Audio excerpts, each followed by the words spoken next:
Hello বন্ধুরা, আশা করি সবাই ভালো আছো। চারিদিকে বৃষ্টির যা অবস্থা, কী আর করা যাবে বলো? প্রাকৃতিক দুর্যোগ তার কেউ আটকাতে পারে না। যাই হোক, প্রাকৃতিক দুর্যোগ হবেই না কেন, কাল যে কৃষ্ণের জন্মাষ্টমী। শুধু কৃষ্ণের জন্মাষ্টমী বললে ভুল হবে, কালকে বাবা লোকনাথেরও জন্মাষ্টমী। যেহেতু আমাদের বাড়িতে বাবা লোকনাথের মূর্তি স্থাপিত, তাই প্রতি বছর ওনার জন্মাষ্টমী পালন করা হয়। তাই আগের দিন একটা নিরামিষ রান্না করা হয়। বলা ভালো, নিরামিষ খেয়ে সংযম করা হয়। আর এই নিরামিষ দিনের জন্য আমি তোমাদের সাথে শেয়ার করলাম ঝাল ঝাল মিষ্টি মিষ্টি কষা আলুর দম। বাঙালির প্রতিটা নিরামিষ পদে একটা কষা আলুর দম কিন্তু মাস্ট। এটা আমরা প্রায় দেখে থাকি, চলো দেখে নেওয়া যায়।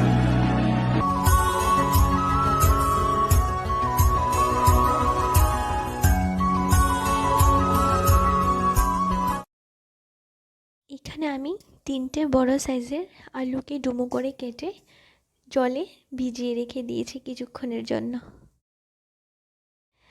আর নিয়েছি 6-7টার মতো কাজু বাদাম, এগুলোকেও জলে ভিজিয়ে রেখেছি। তারপর শিলনোড়ায় কাজু বাদামগুলোকে ভালো করে পেস্ট করে নিয়েছি। আচ্ছা, এটা নিশ্চয়ই তোমরা সবাই চেনো, এটা হচ্ছে বিলিতি ধনেপাতা। এটা আমাদের ত্রিপুরায় খুব পাওয়া যায়। এই ধনেপাতাটাকে কুচি করে নিয়েছি। তার সাথে নিয়েছি কাঁচা লঙ্কা বাটা আর বেশ খানিকটা আদা বাটা, যেহেতু আরও অনেক রান্না হবে তাই। এবার কড়াইতে সাদা তেলটা দিয়ে দিলাম। তারপর কেটে রাখা আলুগুলোকে নুন হলুদ মাখিয়ে গরমা গরম তেলের মধ্যে ছেড়ে দিলাম। কিছুক্ষণ ভাজা হবে। আপনারা কিন্তু আলুটাকে সেদ্ধ করেও কিন্তু ভেজে নিতে পারেন, তবে আমার মনে হয় সেদ্ধ করে ভেজে আলুর দম করা আর কাঁচা আলুটাকে ভেজে তারপর আলুর দম করার মধ্যে কিন্তু স্বাদের অনেকটা ডিফারেন্স থাকে। আপনারা ট্রাই করে দেখতে পারেন। এবার ঢেকে রেখে দিলাম। ঢাকা তুলে দেখি আলুগুলো একটু হালকা ব্রাউন কালার হয়ে এসছে, আর একটু ভাজা হবে।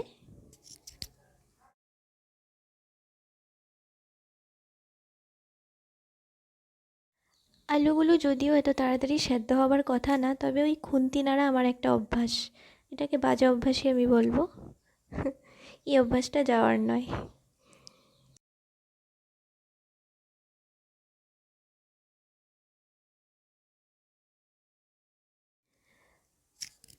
যাই হোক, আবারও ঢেকে দিলাম। আচ্ছা, এবার দেখে যাক ঢাকা খুলে কী অবস্থা। একটু ভালোই ভাজা হয়ে এসছে।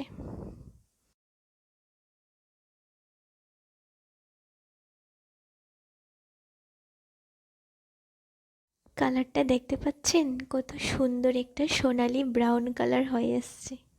এই কালারটাই কিন্তু মারাত্মক। আঁচটাকে মিডিয়াম আঁচে রাখতে হবে যাতে পুড়ে না যায়, তাহলে এই কালারের বদলে একটা কালো কালার চলে আসবে। যাই হোক, আলু ভাজা হয়ে গেছে। এবার আলুগুলোকে একটা পাত্রে আমি তুলে রাখলাম। এবার তেলের মধ্যে আমি ছেড়ে দিলাম 2টো তেজপাতা,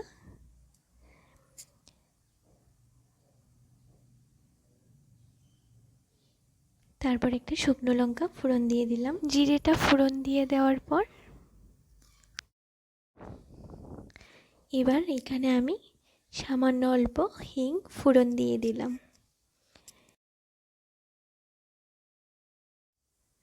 তারপর দিয়ে দিলাম আদা বাটা, দিয়ে দিলাম কাঁচা লঙ্কা বাটা। একটু ভালো করে একসাথে মিশিয়ে নেব। তারপর এখানে সামান্য অল্প একটু হিং ছিল, সেটা দিয়েছে। আপনারা এটাকে স্পেশাল মশলা কিছু মনে করবেন না। এরপর দিয়ে দিলাম জিরে ধনে বাটা। এবার হবে মশলাটাকে কষানোর পর্ব। যখন মশলাটা কষানো হবে তখন কিন্তু আঁচটাকে একদম লো ফ্লেমে রাখবেন, নয়তো পুড়ে যাবে, বা মিডিয়াম ফ্লেমেও রাখতে পারেন। তবে ধ্যান রাখতে হবে যাতে মশলাটা পুড়ে না যায়, কারণ রান্নার টেস্ট আসে কিন্তু মশলা কষানোর উপর নির্ভর করে। এখানে আমি সামান্য অল্প জল দিয়েছি, মশলাটাকে ভীষণ ভালোভাবে কষাবো।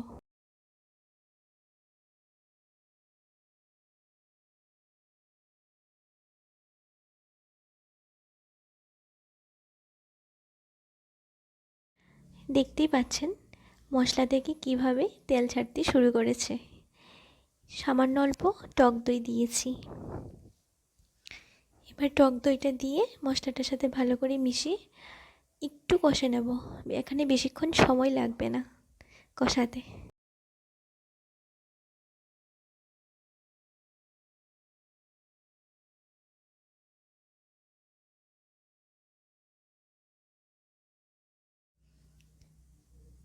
এবার গিয়ে বুঝতে হবে মশলা কষা হয়ে গেছে, যেহেতু মশলা থেকে তেলটা ছাড়তে শুরু করেছে। এবার ভেজে রাখা আলুগুলোকে আমি দিয়ে দিলাম। তারপর মশলার সাথে বেশ ভালো করে আলুগুলোকে একসাথে মিশিয়ে নেব। আপনারা চাইলে এখানে একটা আলুকে সামান্য অল্প ম্যাশড করেও দিতে পারেন, যাতে গ্রেভিটা একটু থিকনেস আসে। তারপর দিয়ে দিলাম সামান্য অল্প হলুদ গুঁড়ো আর দিয়ে দিলাম স্বাদ মতো নুন।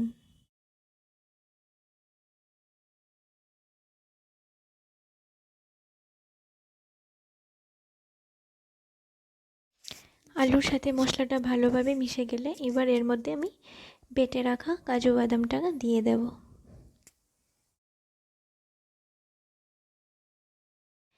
কাজু বাদামটা দিয়ে বেশিক্ষণ কষাতে লাগে না। এই জলটা কিন্তু কাজু বাদামটা বেটে যেই থালাটায় রেখেছিলাম, মানে যে ছোট একটা প্লেটে, সেই প্লেটটা ধুয়ে দিলাম।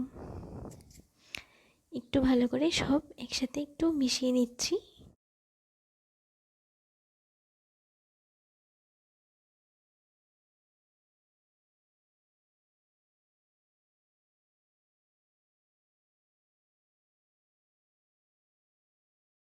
এখানে একটা ভিডিও ক্লিপ মিস হয়ে গেছে, আর সেটা হচ্ছে আমি সামান্য অল্প জল গরম করেছিলাম কষা আলুর দমে দেওয়ার জন্য। যাই হোক, আপনাদের বলে দিলাম আপনারা গরম জল ব্যবহার করতে পারেন।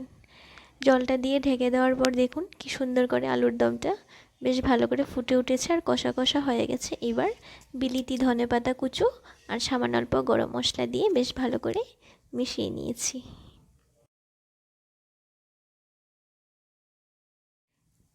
এবার ছোট একটা বাটিতে সার্ভ করে তারপর তার উপর সামান্য অল্প কিছু বিলিতি ধনেপাতা ছড়িয়ে দিলাম। বেশ রেডি হয়ে গেল গরমা গরম ঝাল ঝাল মিষ্টি মিষ্টি কষা আলুর দম। এটাকে আপনারা খিচুড়ি অথবা গরম ভাত অথবা পোলাও বা রুটি পরোটার সাথেও খেতে পারেন। এইরকম একটা রান্না যদি নিরামিষ দিনে হয় তাহলে তো মাছ মাংসও হার মেনে যাবে।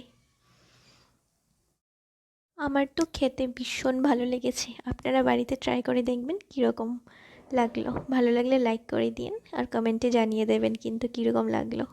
সবার সাথে শেয়ার করতে ভুলবেন না। সাবস্ক্রাইব করে দেবেন আর বেল আইকনটা প্রেস করে দেবেন যাতে নতুন নতুন ভিডিওর আপডেট পেতে পারেন। চলুন দেখা হচ্ছে আবার আরেকটা নতুন রেসিপির সাথে। আজকের মতো চললাম, টাটা, ভালো থাকবেন।